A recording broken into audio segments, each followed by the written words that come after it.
አንድ ልጅ ነበረ ወጣት ነውና በቃ ህይወቱን መቀየር በጣም ይፈልጋል ግን በፈለገው ልክ ህይወቱን መቀየር ይቸገራል ማለት ነውና በቃ በህይወቱ ምንም ደስተኛ አልሆነ ከዛ ሰዎች ማማከር ጀመረ ምን ላደርግ በቃ እኔ በህይወቴ ምንም ደስተኛ መሆን አልቻልኩም ነገሮች እንደምፈልገው ማድረግ አልቻልኩም ምን ላድርግ ሲል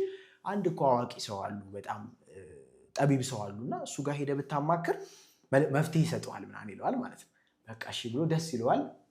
ዳይሬክሽኑን ይጠይቃል የድሮ ዘመን ስለነበረ በእግር ነው የሚሄደው በእግር ይሄዳል ጫካ ይገባሉ ረጅም ርቀት ነው ከዛ ጫካ ገብቶ ይሄደ መጀመሪያ ተኩላ ያገኛል ተኩላ ታውቃለህ ተኩላ ያገኛል ከዛ ተኩላው ወዴት እየሄድክ ነው አንተ ወጣት ይለዋል አይ እኔ በቃ ረጅም ዓመት ህይወቴን መቀየር አልቻልኩም ደስተኛ አይደለሁም ያንን መፍትሄ ለማግኘት አንድ ጠቢብ ሰው ጋር እየሄድኩ ነው እባክህ እስኪ ለኔም እኔ እዚህ ጫካ ውስጥ እየኖርኩኝ እንደምፈልገው እየበላው አይደለም እየተራብኩ ነውና ችግሩ ምን እንደሆነ ለኔም ቼክ አድርግልኝ ይላል ከዛ አሁን እሱንም አልፎት የተወሰነ ከሄደ በኋላ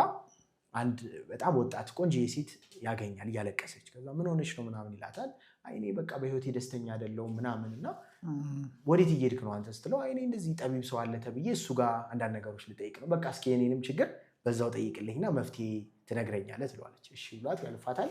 አሁንም ይሄዳል የተወሰነ ሴት ደግሞ ይደክመዋል በጣም ረጅም ርቀት ስለነበረ ዛፍ ስር ይጠለላል ማለት ነው ሲጠለል ዛፉ ይናገራል እዛ ወዴት እየሄድክ ነው አንተ ልጅ ምናምን ይለዋል አይ እዚህ አካባቢ ጠቢብ ሰው አለ ተብዬ እሱን እንትን እየሄድኩ ነው ይለዋል እባክህ እስኪ እኔንም ጉዳይ ቼክ አድርግልኝ እንደምታይ ቅጠሌ ደርቋል እዚህ ውሃ ጋር ነው ያለሁት ከውሃ አጠገብ ሆኜ እንዴት ነው ከዚህ ውሃ መጠቀም ያልቻልኩት የሚለው ምንም የገባኝ አይደለምና እባክህ እኔንም አጣራልኝ ይለዋል ማለት ነው እሺ ብሎ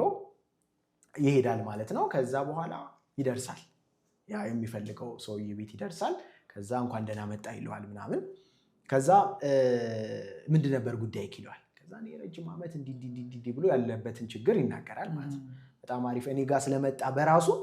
አንድ ስቴፕ አልፈሃል ለስኬት እና ከዚህ በኋላ ህይወቴ ተቃና ይሆናል የተስተካከለ ይሆናል ችግሮች በሙሉ ተፈተውልሃል ወደ ቤት በሰላም መሄድ ትችላለህ ይለዋል በጣም ይደሰታል ይሄንን የነገረው እኔ ጋር በመምጣት ራሱ እና ከዛ በጣም ተደስቶ እየሮጠ ሊወጣ ሲል ትዝ ሲለው ለካ የተሰጠው የቤት ስራ አለ ከሌሎች ሰዎች እነሱን የሚጠይቃል መልስ ያገኛል እየሮጠ ሊወጣ ሲል ወጣና እየሄደ ባለበት ሰዓት ላይ ዛፉን ሊያልፈው ማለት ነው በሩጫ ቸኩሏል ከዛ ዛፉ ኧረ እየጮኸ የኔን ጉዳይ ምን አደረክልኝ ይቅርታ በጣም ቸኩዬ ስለሆነ ነው እና ያንተ ጉዳይ ምንድነው አለው እዚህ ውሃ እንዳትጠቀም ያደረገ እንትን ስርህን እንትን ብሎ ደፍኖ የያዘ የወርቅ ግግር አለ እና እሱ ነው የያዘህና